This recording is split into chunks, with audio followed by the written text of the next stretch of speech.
to be we're going to be hearing the reports from the 2 workshops. One of them took place online on Zoom, and another one took place in Belgium. It was an actual proper physical meeting, which I think we all are missing right now. So I would like to ask Robbe to present some of the discussion points that were brought up in the online workshop first, while we are waiting for the Belgian group to connect. The floor is yours, Robbe. Okay, thank you, Yevgenia. So I will, well, very shortly start with some of the more, let's say, technical information on the workshop that we just had. So we had an online workshop with 19 participants coming from very different professional backgrounds, being researchers, practitioners, authorities, students as well. So we had kind of all generations there. We had the young generation, let's say, ranging from the last year of high school to retired experts. So the full range was present with us, mostly from Europe, but of course, well, also in terms of time zones, this is quite a logical issue. So in terms of what we discussed, basically there are 3 main parts of the workshop in terms of discussion, and we started with some reflections on the morning session. So on the 3 panel presenters, and then on the different case studies that were presented, gathering some feedback also of those who participated.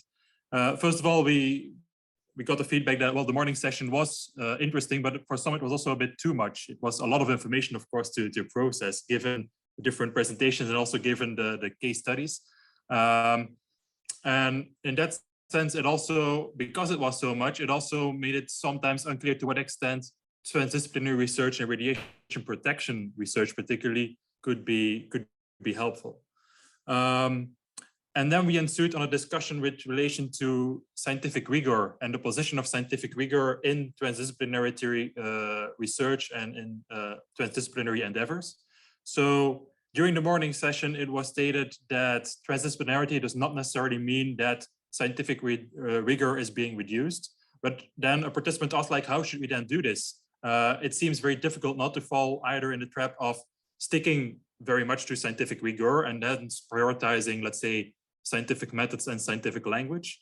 And on the other hand, getting rid of all scientific rigor and kind of letting go of it in order to be more participatory, more open towards other forms of knowledge. So this was really an issue of how should we then very practically and hands-on do this. And this was being discussed mostly in terms of like what weight should we actually give to different views in transdisciplinary research and transdisciplinary endeavors.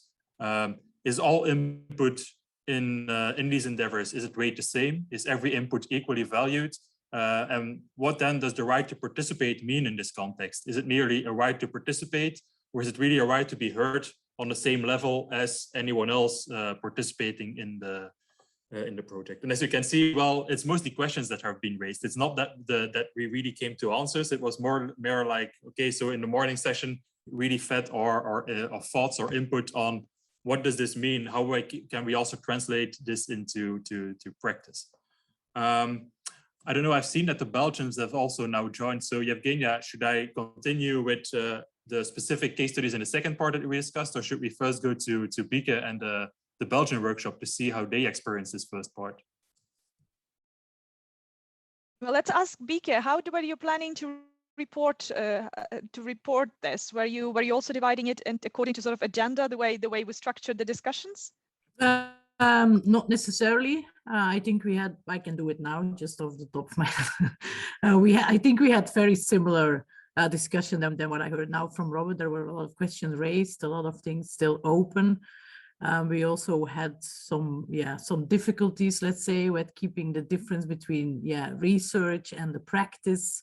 And where is this line? How do we interpret this line? And indeed, we came to this academic rigor as well. We try to steer away from it, but for some reason we keep circling back to it. So I think we had very, very similar discussions on this and regarding the morning session. So yeah, we're on the same line regarding that. Thank you. That's interesting how we managed to come up to the same discussion points, being in totally different spaces.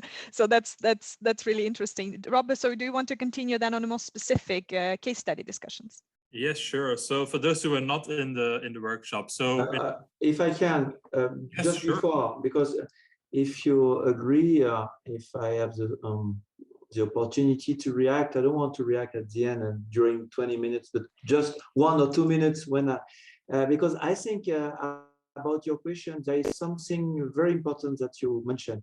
This morning, we discussed about transdisciplinary, but in fact, it depends.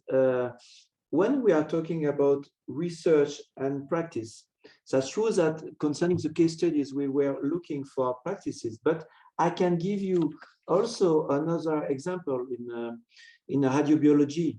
I am personally involved in research on how to improve prediction of non-cancer risk after ionizing radiation exposure. And for that, IRSN decided to use a methodology based on multi-parametric relative biologic effectiveness, so RBE, for prediction of non-cancer risk after exposure to ionizing radiation. And the idea was to establish a methodological tool using a multidisciplinary approach combining physics, mathematics, and radiobiology that can be applied to any ionizing radiation exposure situation. So because radiation biology alone, classical radiobiology alone was not able to answer to this difficult question. So it was not sufficient to compare the biological effect of different dose rates, different radiation energy, or dose splitting, if we are in acute exposure or chronic exposure. And we use a very multidisciplinary approach. So just to conclude, this morning, we were discussing about a question for the societies, about radon norm and so on. So definitively, that's true about research and practice and how to, but sometimes when we are talking about multidisciplinary, there is also multidisciplinary approach in research. That's all, that's my comment. Thank you very much. I'm sorry, I should have introduced you in the beginning of the session. Dr. Bernard Le Guen, he is IRPA's president. So IRPA is the International Radiation Protection Association, and he's kindly agreed to be present today. He was following our morning session. You might remember him, and he's kindly staying with us all the way until 4 o'clock to provide some of the reflections on the discussion. So thank you so much. And yeah, absolutely agree. You should just step in after each bit. We should have it as a more interactive discussion rather than a comment in the end. Absolutely. All right. So now back to the workshop reports. Okay, so then in a second part, we turn to specific case studies and try to look at them from this kind of transdisciplinary perspective, providing the participants with two quite concrete problems and how they might potentially be solved. Now we started with the radon-related problem. So we started with the problem that we all know, that radon is an issue, and also the general population is quite aware that radon exists and that it might pose certain risks.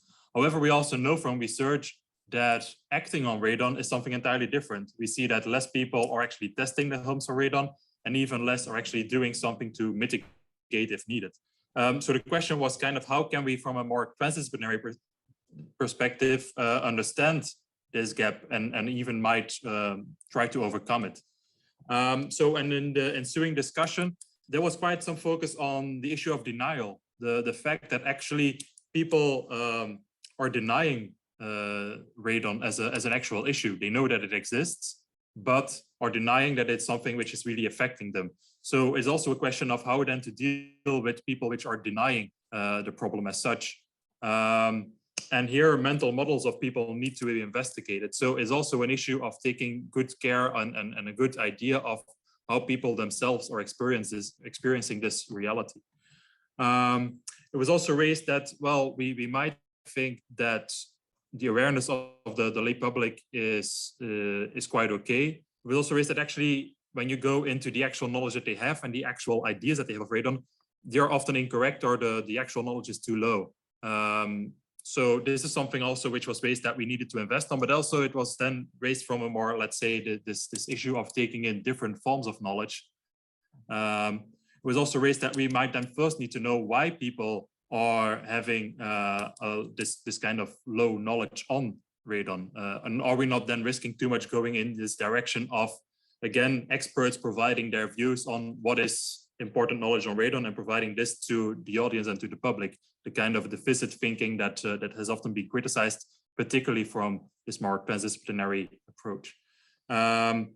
And then it was also raised, and this is really something where, let's say, the more indigenous knowledge is also important. It is not really known how decisions are taken in specific contexts. We are very much still in the dark, also in the social sciences, on how people are actually making their decisions on, for example, not mitigating for radon after radon has been discovered in their homes. So this is really something that we need to get a better understanding of, by also then, of course, involving local stakeholders into discussions on why they do or do not mitigate for radon.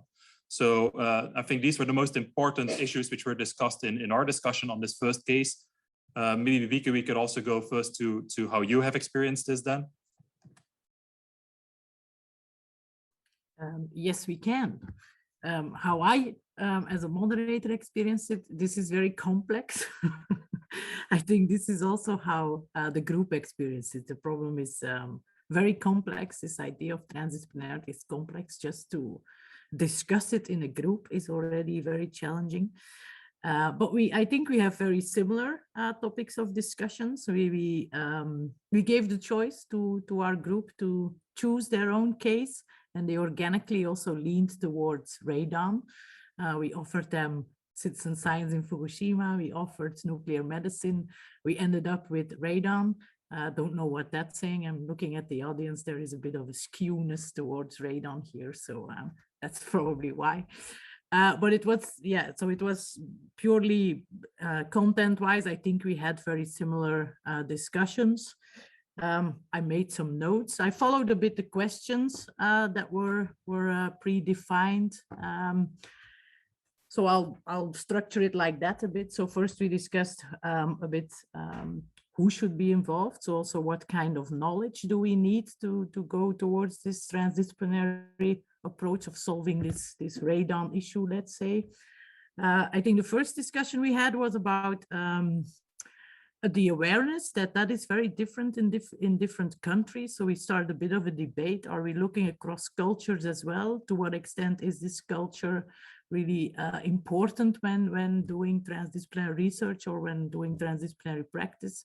So that was a bit the first in-depth discussion we had. What is this impact of culture and how do we then involve it, and to what extent do we involve it?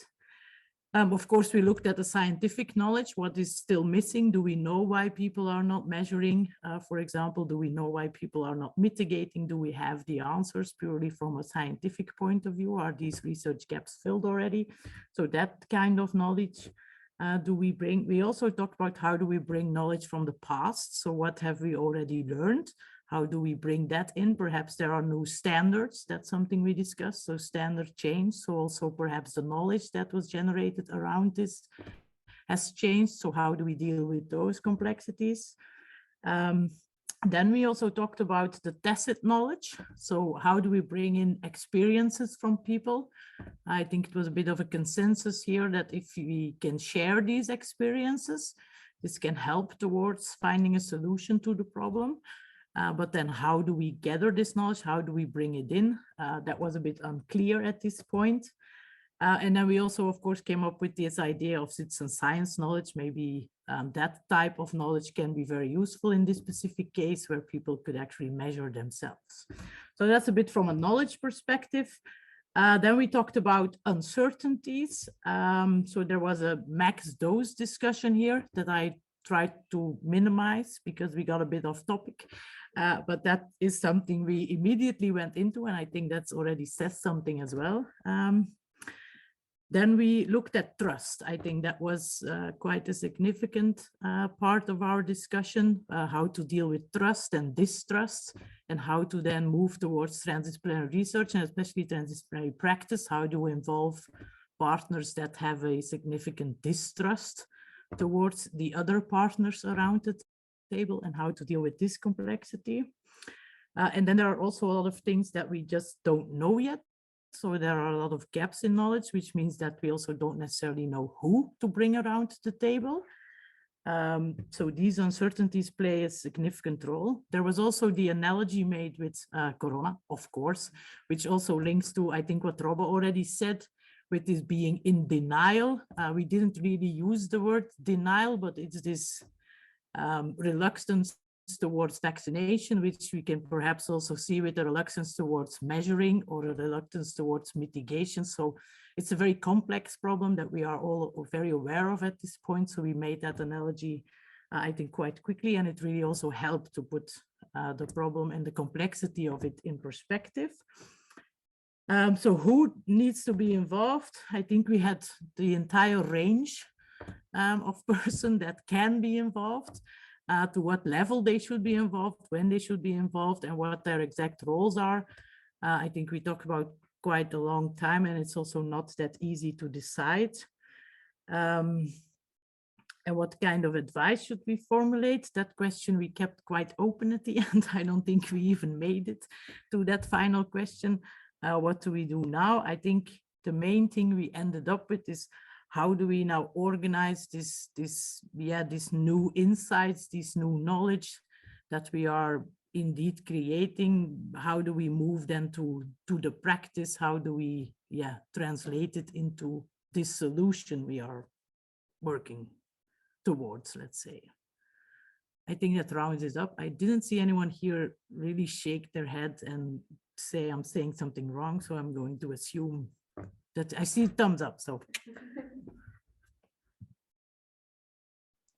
great. Thank you so much, Bieke. Dr. Le Guen, please. Yeah, so just to complete, I would like to say that this is very important to educate. We didn't use this important word this morning. If you want to create a dialogue, it's very important to have the opportunity to create the dialogue at a good level, and also to be sure that your partner is able to understand you. And this morning we use also the importance of storytelling. But what is important, if there are many points to say. I observe also that, and I like it because it's one of my favorite items. You mentioned the importance of culture and trust. I said this morning, I mentioned the importance of culture. I would complete well with the importance of a positive behavior, because this is the culture must allow a positive behavior in a dialogue. So the success to solve a problem is to find a way acceptable, not only for you, but acceptable for the whole organization. And I would like to insist again on the behavior. I remember that Gaston mentioned, if I'm right, an advanced understanding of our own roles and responsibilities. So it is not so easy, but essential to become reflexive with regard to our own interest concerning our hypotheses, beliefs, and concern. And in one sense, and to be and stay open mind all the time. And I think this is a good definition of a good researcher. When you perform a research, you don't know the result before to begin to perform your research. If you know exactly where you want to go, you are in trouble. So clearly, ethics have a role to play in this dialogue. And as you mentioned, that's why it's quite different from one country to another. The common culture, the society allows, must allow this dialogue.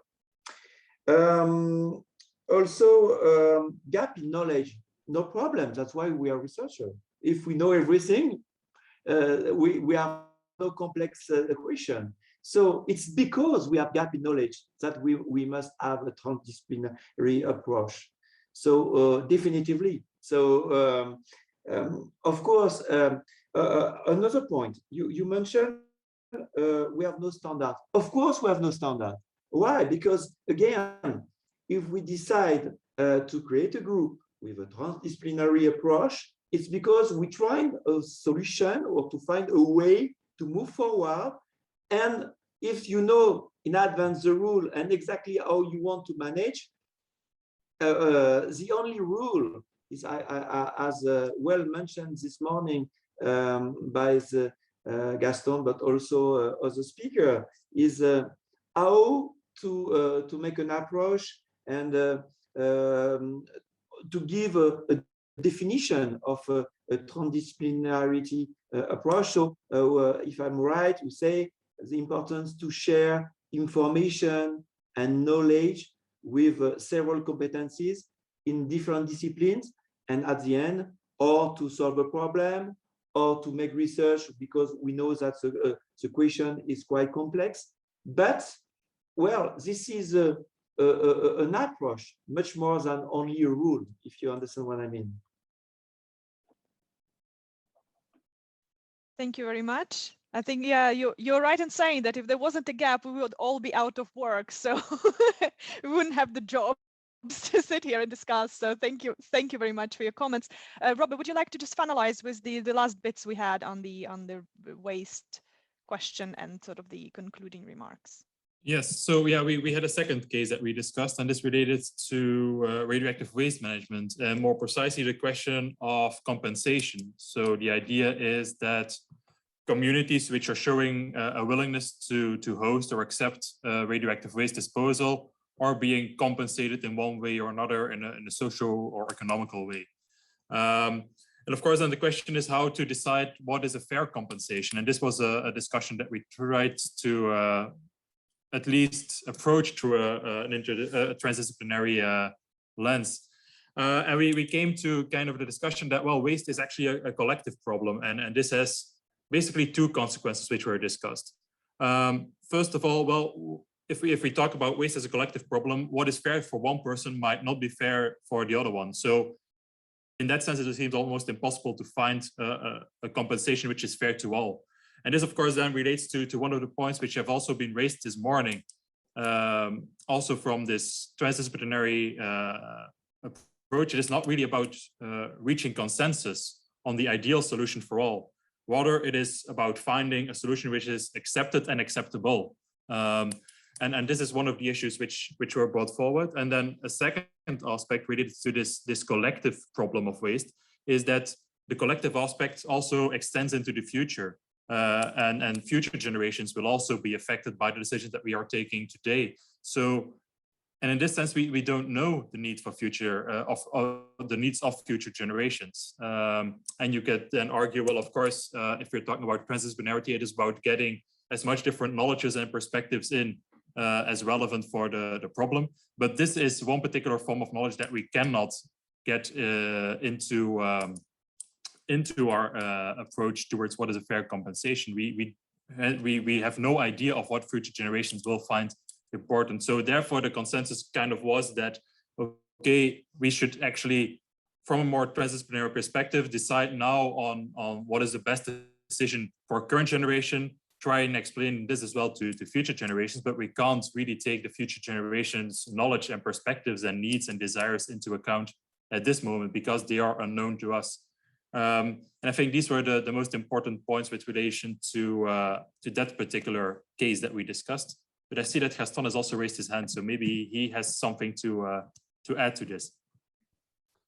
Thank you, Robert, for this very good summary. I just want like to add that there was a special reason actually why we chose these two cases, radon and on the one hand, and the issue of compensation and the idea of acting responsible to the future generations on the other hand. While in the radon case, it is, I would say, it is a case that is really directly concerning the people themselves. It's in a psychological, social way, a little bit more tangible. But if you look at the case of long-term waste management and thinking about the future, it's a completely different thing. It raises even more deep philosophical questions on how can we actually responsibly act towards the future. What we decide today, especially in waste management, will always affect them in some way. So what we do today has an effect of thousands of years. And as we also said in the workshop, that in the first place, and then thinking of how can we properly compensate those people, of course, not the current generations, but especially the future generations when things go wrong eventually with the waste. Then we just realized for ourselves that we have never done that in history of humanity, this kind of exercise. It's the first time we need to do this, and the first time we really want to do this. And this is why, as Robert says, if transdisciplinarity has one of the important dimensions is participation, then we lack an important stakeholder, we said. It's the generations that don't exist yet. So the only thing we can do is really to do our best today and explain them why we thought this was the best we could do. But the two examples, well, I hope we could make it clear to the workshop participants and also to you, show that transdisciplinarity can still have like very, very deep philosophical questions in different directions. Well, but also there we felt that lots of questions remained open. And then the closing question was, how can we responsibly think towards the future? And then the simple conclusion that was made by Robert was by just trying to think transdisciplinary. And because this would be then the best we can do, we said. And maybe if I can come back with 10 seconds on what Bernard said. It's true, we didn't talk a lot about education. I raised a point in my presentation saying that developing a sense for thinking complexity and transdisciplinary, of course, can start in research and practice context, but ideally, it should also start in education, and not only in university, higher education, but also in secondary education already, dealing with complexity. Thank you, Robert, and thank you, Gaston, for very important points. Dr. Le Guen, please. Yeah, because I fully agree with Gaston. Because this morning, perhaps it's my mistake, but I think there was one moment a confusion between what is a transdisciplinary approach and the stakeholder involvement. So clearly, the stakeholder involvement is, if I can say, a vehicle. This is not the goal, but the approach and how to deal with a transdisciplinarity approach. So we have a participation of a researcher, expert, practitioners, regulators, citizens, as we said. And as I mentioned previously, from one group to another, we don't try to have a consensus. As mentioned by Gaston, and I say also that this morning, what is acceptable or not acceptable, and what are the decisions based on knowledge, based on discussion. And of course, I remember, for example, in Norway about radon, because during the third workshop on tolerability and reasonableness, there was a very interesting presentation by a Norway representative about radon, and say where they performed some radon measurement in the village, and some people said, I don't want to move. I prefer, I live all my life. You explained well to me that there is a risk, but my choice is to live there. So, and we have also another example in France, and we decided you have to leave your house and we will pay for you and so on. So sometimes that's why there is a knowledge, there is a discussion, and after the approach and the discussion with the citizen. But as I mentioned, when I mentioned the notion of education, when you have all information and you have you make your choice, but with the good information. That's why, just to conclude on this part, I said there is not only one approach, but probably several approaches when we're talking about transdisciplinary approaches. Thank you, Dr. Le Guen, for this comment. But I think also some of the one of the speakers in the morning session also mentioned there are so many different formats and approaches, and there's so many ways to get to sort of the common goal of performing a transdisciplinary research or practice. So we need to keep that in mind, that there's there's such a variety of them, but it's just important that we keep the important things in our mind of how exactly we do it. I just like to double check with the workshop reporters. Is there any other issues you would like to mention from the workshops today? Well, we ended with some final, more general reflections, let's say, on what transdisciplinarity could mean also for the participants as such. And we noted, well, that some of the participants actually had already been working in a transdisciplinary way, maybe even without sometimes calling it as such. For example, in radon management, but also with regard to citizen science in the radon norm project. These were two cases which were mentioned. And then we discussed, well, opportunities, but particularly also pitfalls, like what could be potential pitfalls with regard to transdisciplinarity. And there it was noted that, well, of course, transdisciplinarity extends our horizon, but it is also, in a sense, dangerous if misinterpreted, since if we understand transdisciplinarity as being kind of an expert in everything, of course, this becomes a kind of an untenable position. Basically, this relates to what Nazanin also told us this morning in her case study of being somewhere between disciplines. It's not about moving beyond disciplines or leaving behind monodisciplinary knowledge. It's about combining knowledge and about kind of approaching a problem from this transdisciplinary perspective. And then very practically, it was also mentioned that, well, in COVID times, transdisciplinarity is extra difficult because, of course, all the restrictions that we have in coming together and into discussing. And then we ended the whole workshop with a reflection on, might transdisciplinarity also not keep discussions too open? Might it not add again to having open discussions, inviting other participants, having other voices heard without actually then coming to a decision point and taking action? Might transdisciplinarity not risk being a kind of a veil for not taking action? This was kind of the reflection had there. Versus at the other hand, well, we should also not do transdisciplinarity only because of transdisciplinarity. It should not be some kind of a box-ticking exercise, nor being this kind of a way of postponing decision-making and taking action. The purpose has to be clear. It has to be problem-driven. This is kind of, I think, the conclusion that we reached at the very end of our workshop. Thank you very much, Robert. Bieke, is there anything you would like to add? Did you have any concluding discussion? You have no idea how many concluding notes we still have left. All right, well, just go. Well, we co-wrote them in our presentation, so maybe I can just quickly share, and then you can see it. Yes, we can. Okay, yeah, I can do it like this. Slideshow, yeah. Wow. Look at this technology. So we try to answer the overarching questions as an end goal. So we try to formulate what is transdisciplinary according to the people here in Louvain-la-Neuve, let's say. So we had some conflicting views. We didn't agree on everything. We did have this, we kept having this difficulty between putting it in practices and actually generating knowledge. I had to put the word new in brackets. This was very explicitly expressed by our participants in saying that transdisciplinarity is not necessarily something new, that we have been thinking in a transdisciplinary manner for a long time already, especially in let's say real world cases, and that is now becoming a conscientious act rather than a new act. So that's why this new is between brackets.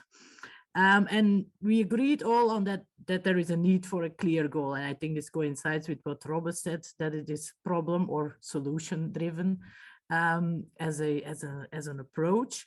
And again, this is again an agreement. So various actors have their own role. There is some debate on, is it a choice to be involved? Does everybody have to be involved? How are they involved? All of these things are rather still open. So we are calling transdisciplinarity, this might be a very interesting one, a refurbished hat. So instead of just putting on a new transdisciplinary hat, we're putting on an old existing hat, but we are refurbishing it into a conscientious act. So what is also important here is that the disciplines need to remain. And it was also said in the morning session, and this was agreed here amongst the participants, is that the monodisciplines, the multi disciplinarity still has to remain. It should not all evolve towards transdisciplinarity. Transdisciplinarity is just one of the options that we have within research and practice. It should also be an ongoing process wherein we take pragmatic decisions, decisions that are accepted in line with what Robbe also said, on the knowledge we know at that time, but the process of transdisciplinarity will keep going, and perhaps in a few years the decision will change as the knowledge changes with it. We also looked at pitfalls and opportunities, as was the same with Robbe. Pitfalls are easier than opportunities to bring forth. So if it's not necessarily very efficient, the idea of transdisciplinarity, it's time consuming, and it might not necessarily create the best outcome. Was a bit the consensus here. So efficacy is needed. That's an essential part of transdisciplinarity. And we were a bit afraid of the risk of participation exhaustion in involving all of these various actors. And of course, the language is also a pitfall, not only in the trans exercise, but also between the various disciplines within, let's say, an academic, that we also understand are amongst ourselves, even if we don't make this leap towards outside academia. So the language is challenging also within academia. Then we looked at opportunities. So what is good about transdisciplinarity? It's gaining new insights, it's learning new perspective, it's broadening our worldviews and also our networks and CVs. So we put it in nice words, it's finding the pieces of the puzzles and also finding the lost pieces. So the knowledge that didn't exist yet, those pieces that we perhaps didn't even know were missing. This is an opportunity of transdisciplinarity to find those as well in solving problems. It's a matter of co-developing a solution, of co-owning the solution as well, and this gives us an opportunity for a more ethical approach to solution solving, let's say. So then how do we involve disciplines and publics? This remains, I think, the most difficult question to answer. So we want to co-research across disciplines in one project. We use the radon norm, I think, as a good example in this, where you work together across disciplines with various disciplines towards a common goal. So project approach in this is a possible way to do it. Within research, we asked ourselves the question if co-creating research questions is an option to really start doing transdisciplinary research. And where it should then be a combination of what is important in civil society and what is an actual research gap in academia, let's say. And then we asked the question, does ownership of the research question need to be shared? Not all of us agreed on whether this sharing should really exist. So does it need to be shared outside academia or not? There's more. Huh? Then how to collaborate. The most important first thing that came up is listening. Besides listening, we want to frame the point of views that we have in our transdisciplinary team, as we are calling it, focus towards an output. So it's output oriented, solution oriented. There is a need to find a balance, which is not the same as a consensus. And I think Robbe also mentioned this. So it's finding an acceptable solution, but not necessarily one that is found in consensus. And the solution can be found outside all of the disciplines. So it doesn't necessarily have to be a solution from one discipline that we pick. It can be an entirely new solution that does not belong to one discipline. So I think that's a significant opportunity that transdisciplinarity offers. And on the collaboration side, I think learning from other perspectives is one of the main benefits that we saw for transdisciplinarity. And then I think I'm at the end. Yes. So thank you. I hope I brought across the message from our group here. They are nodding. I see more thumbs. So that was it for me. Thank you very much, Biki. I didn't realize you had so much more left on the slides, which would have given you more time. You've really worked through all the questions we have given you. Thank you. And thank you all the participants in Belgium who have contributed to such a detailed, and nuanced view on our way forward. So I would like to just give the chance for Dr. Le Guen for the last comment, before we close this session. Well, first I would lay, you remember the European Song Conquest, we say Belgium 10 points. Yes, exactly. Belgium gets 10 so points. This is Paris, Belgium 10 points. Well, is better. No, thank you so much. It was you work well. Just a few points. That's true. If we need a transdisciplinary approach, we need to have not only one science. So perhaps our conclusion is we say, well, we don't need to use the word science, but sciences, disciplines. We need several disciplines, and we have to pay attention about all disciplines in order to answer to this complex question. Another point that you mentioned, that's true. I think this is not a good approach in case of emergency. That's true. But this morning we mentioned the importance of temporal scale. Sometimes you need an answer for short term, mid-term, or long term. And that's why in this case, if you want to work, and also we mentioned the notion of burden for the next generation, we need to pay attention and to answer to this question, not in a hurry, but to take time for that. And for that, we need to respect all disciplines that do make well. So, I think I was very, very proud. I would like to thank you for the organizer to give me this opportunity to react, because I think you open a way for further discussion in the future, because that's true that more and more we are in a complex world, sorry, not world, but also in a complex world where we need, and not only in radiation protection. Today I am the IRPA President, so President of the International Radiation Protection Association, but I'm also a physician. I am also a researcher. I have the occasion to work for the industry.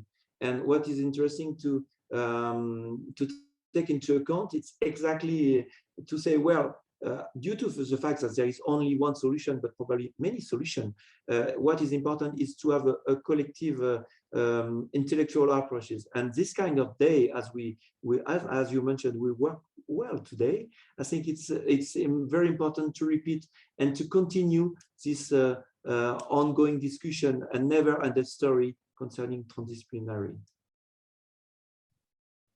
Thank you very much, and thank you very much for such a positive feedback to the session, because we wouldn't have organized it if we didn't think it was important, but it's so great to get this feedback. And I think it's also it's very promising for the future of the IRPA that you have this view and that you support our joint way forward towards more transdisciplinarity. So thank you very much for joining us today. Thank you, Belgium and the Belgian group, 10 points. Thank you all who joined us online. Zoom is not quite the same, but thank you for the online workshop participants, 10 points. And I would just give the final words. I was kidding, of course. I was kidding. Yeah, no, come on, we're going. For the virtual meeting too. Yeah, we're going for 10 points for everyone.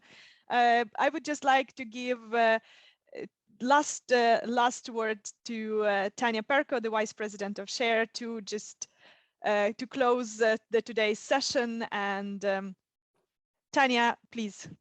Thank you, Eugenia. So this session, actually all events today, they were organized by Belgium Radiation Protection Association Society, which actually organized the young generation event today. And you see here on the screen, there is really young generation there in Leuven-le-Neuf. Thank you so much to Belgium Radiation Protection Association. It was organized also by the Horizon 2020 Radonorm project, by European Norm Association, and of course the main organizer already so many years in the row of the RICOMET conference, SHARE platform. SHARE platform is the organization of the researchers coming together from the social science and humanities, investigating field of ionizing radiation, including radiation protection. If you are a researcher in this field, please join us in SHARE Association. I would like to thank to all participants, almost 30 today online and in live session, for your contribution to these findings and brainstorming about is the transdisciplinarity future of the radiation protection or not. I still don't know the answer, but okay, we started the discussion. I would like to thank to Eugenia, thank you. I mean, thank you to Norway, to your Norwegian University of Life Sciences, we could borrow you to this moderation.